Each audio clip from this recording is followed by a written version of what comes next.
কোথায় যেতে যাচ্ছেন?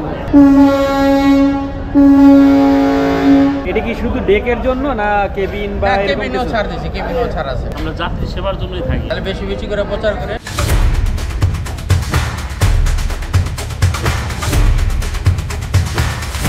ভ্রমণ হলো সাধারণ বাস্তবসম্মত জ্ঞান সঞ্চয়ের অন্যতম উৎস বা মাধ্যম।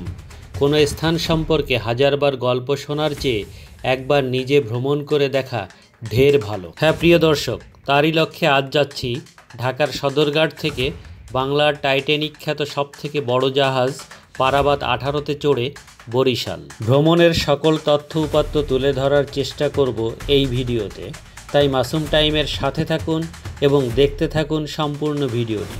লঞ্চে উঠতেই চোখে পড়বে টিকিট কাউন্টার। চলুন এখানকার যাত্রী এবং স্টাফদের সাথে কথা বলা যাক। কোথায় যেতে যাচ্ছেন? আমি সকালে বরিশাল থেকে ঢাকাতে আসছিলাম। আচ্ছা, ঢাকার কাজ শেষ, এখন আবার বরিশালের দেশে রওনা হচ্ছি। এবং আমরা গাড়িতে 500 টাকা টিকিট রাখাতে আমরা খুব সস্তাভাবে লঞ্চে 100 টাকা টিকিট করে যাইতে পারতেছি। আমাদের খুব ভালো। ডেকের ভাড়া বর্তমান 100 টাকা। 100 টাকা। এটা কি কত দিনের জন্য কোনো কিছু বলছে? না, সেটা বলে না। আমরা কালকেও আসছি 100 টাকা, আজকেও যাইতেছি 100 টাকায়। আচ্ছা, আমরা সবসময় লঞ্চে যাই। আমরা এটা তো ভালো একটা সাশ্রয়ী একটা রেট করছে। আমাদের রিল্যাক্স পাই, গাড়িতে রিল্যাক্স নাই, আর লঞ্চ হলে তো রিল্যাক্স আছে। যাক, ধন্যবাদ। আসসালামু আলাইকুম। ওয়ালাইকুম আসসালাম। ভালো আছেন? তা কয়েকটা পত্রিকায়ও দেখলাম যে আপনারা বেশ চিপ রেটে যাত্রী পরিবহন করছেন। এটার ব্যাপারে একটু কাইন্ডলি বলবেন।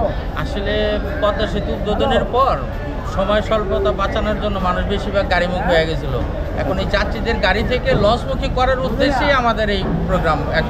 ভাড়া 402 টাকার ভাড়া মাত্র 100 টাকা। মানে এটা কি মালিক পক্ষ কি লসে পড়বে কি? এখন আমাদের তো লাভ লস দুইটা আছে। এই লসের কথা চিন্তা করলে তো ব্যবসায়ী থাকবো না। এখন হয়তো দেখা গেলো লস দিলে যাত্রী যখন বাড়বো তখন আবার আমরা এটা কিছু বাড়ায় নিতে পারবো।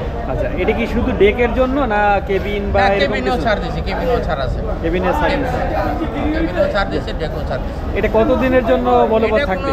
টাইম নাই। দেখা গেলো লঞ্চ যদি কম যায় তখন আবার একটু বাড়ায় নিতে হবে, আর যদি লঞ্চ বেশি হয় আবার কমে যাবে। এটা কোনো রেট নাই।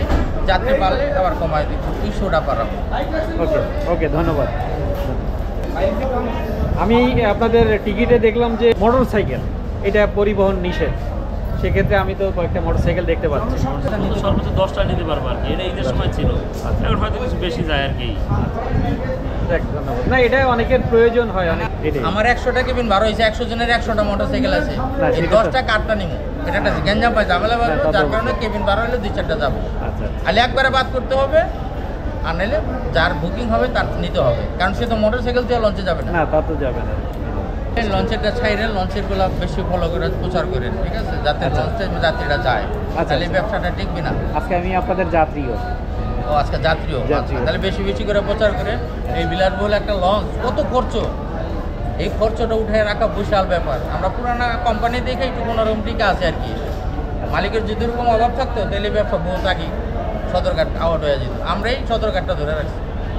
ধন্যবাদ। আমাদের 1967 সাল থেকে লঞ্চের ব্যবসা।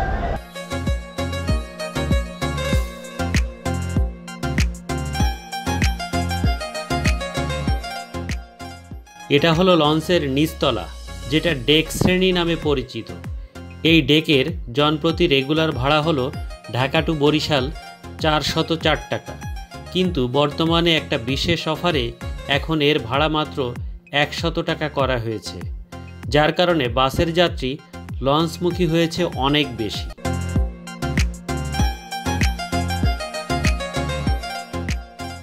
সত্যি অবাক করা অফার। বাসে যেখানে 5 থেকে 600 টাকা গুনতে হয়, সেখানে লঞ্চে মাত্র 100 টাকায় বসে শুয়ে কিংবা ঘুমিয়ে যেতে পারবেন।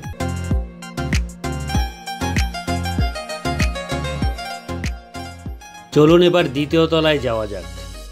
উঠেই বাঁ পাশে নামাজের স্থান রয়েছে। সামনে রয়েছে রেলিং, যার পাশে দাঁড়িয়ে বাহিরের দৃশ্য অবলোকন করা যায় খুব সুন্দরভাবে।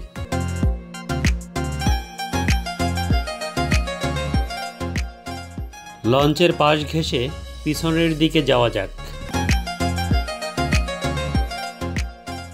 এবার দেখাবো পুরো জাহাজের ইলেকট্রিক কন্ট্রোল রুম, অর্থাৎ লাইট, ফ্যান, এসি, টিভি এই সবগুলো যে রুম থেকে কন্ট্রোল করা হয়। সম্মানিত যাত্রী সকলের মনোযোগ আকর্ষণ করছি আমাদের জাহাজটি আর অল্প কিছুক্ষণের ভিতর গন্তব্য উদ্দেশ্যে ছেড়ে যাবে।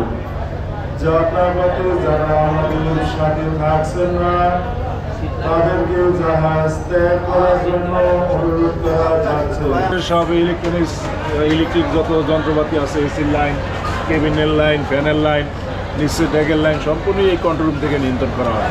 আচ্ছা আচ্ছা, ইঞ্জিন ইঞ্জিনেরও নিস্তারা তাদের সাথে মাস্টার ব্রিজ এবং ইঞ্জিন রুম। আচ্ছা আচ্ছা এগুলো মাস্টাররা যা কমন করবো ইঞ্জিন রুম তা পালন করবো। আচ্ছা, আর আমার এখানে হলো ইলেকট্রিক সেক্টরটা যা আছে, কেবিনে টিভি, ছবি, নাটক এগুলো যা আছে সম্পূর্ণ আমি নিয়ন্ত্রণ করি।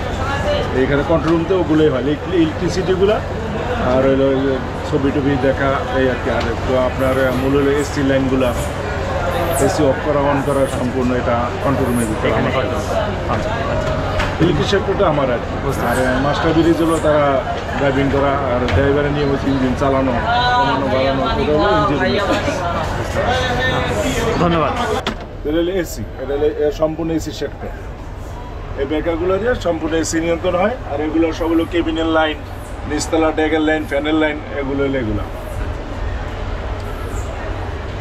এই পাশে কি সিসি ক্যামেরা, লঞ্চের সম্পূর্ণ সিসি ক্যামেরা, একটা মনিটর আছে, আবার ডেকের একটা মনিটর আছে। আমাদের মোট 3টা। এটা হলো নিচতলা ডেকের। আচ্ছা, নিচতলা ডেক ফাংশন। ওকে, ঠিক আছে, ধন্যবাদ ভাই। ডিয়ার ভিউয়ার্স, লক্ষ্য করুন জাহাজের বারান্দা, বাম পাশে রিভার, ডান পাশে কেবিন। নদীর পাশে থাকা কেবিনগুলোকে রিভার ভিউ কেবিন বলা হয়।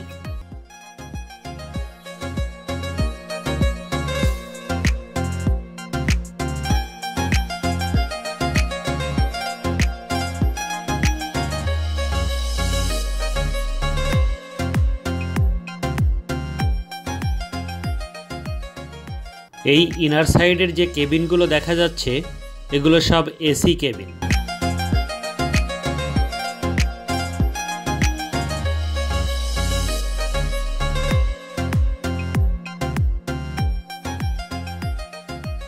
উঠে পড়লাম তৃতীয় তলায়, যেখানে রয়েছে আমার রাখা কেবিন।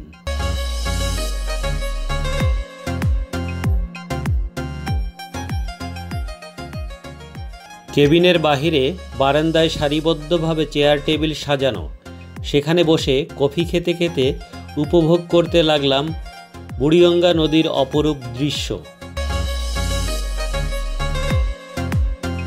আমার কেবিনটি ছিল একটি সিঙ্গেল কেবিন, যার ভাড়া নিয়েছিল 1000 টাকা। সিঙ্গেল কেবিন 1000 টাকা থেকে শুরু করে 10,000 টাকার ভিআইপি কেবিন পর্যন্ত রয়েছে এই লঞ্চে। কেবিনের মধ্যে ছিল সিঙ্গেল একটি খাট, একটি আলমিরা, একজোড়া স্লিপার, টিভি, একটি মিরর ও খাবার পানি।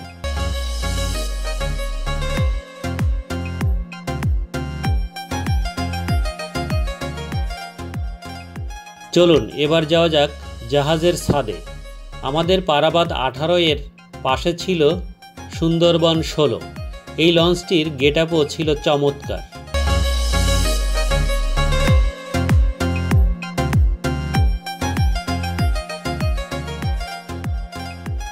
দেখতে দেখতে আমাদের সামনেই সুন্দরবন 16 লঞ্চটি বরিশালের উদ্দেশ্যে ঘাট ত্যাগ করল। এই দৃশ্যটি ছিল চোখের সামনে খুবই মনোমুগ্ধকর।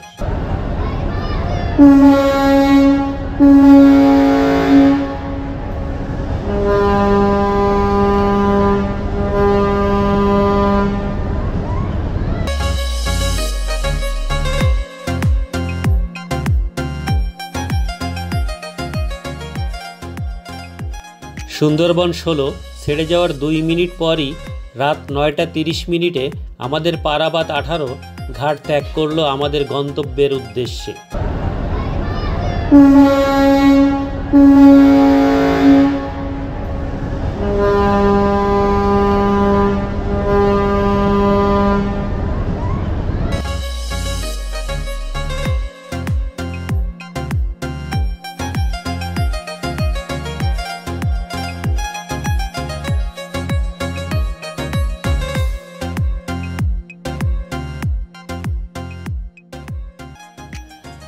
নদীর শীতল বাতাস এবং রাতের সুবিশাল আকাশের নিচ দিয়ে সামনে এগিয়ে যাওয়া আমাদের পারাবাত 18, যেটা খুবই উপভোগ করছিলাম।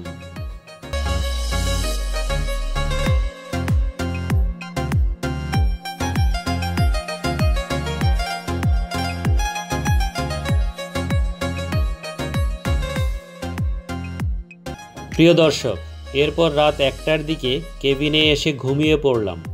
ভোর 5টা 30 মিনিটে পারাবাত 18 বরিশাল নদীবন্দরে নোঙর করল। এরপর ফ্রেশ হয়ে কিছুক্ষণ হাঁটাহাঁটি করলাম কেবিনের সামনে থেকে এবং বরিশাল নদীবন্দরের সকালটাকে উপভোগ করছিলাম।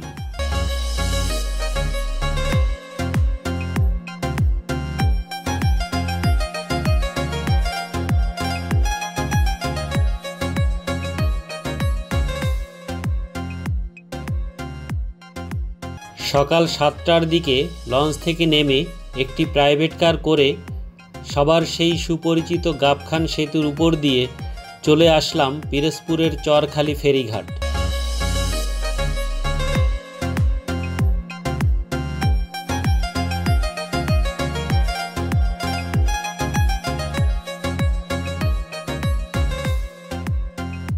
নদী পার হয়ে চলে আসলাম আমার গ্রামের বাড়ি বাগেরহাট। ডিয়ার ভিউয়ার্স, আজকের মতো এই ব্লগটি এখানেই শেষ করতে হচ্ছে। দেখা হবে নতুন কোনো বিশেষ ব্লগে। সেই পর্যন্ত সবাই সুস্থ থাকুন, নিরাপদে থাকুন, এই শুভকামনায় আজকের মতো বিদায় নিচ্ছি। আল্লাহ হাফেজ।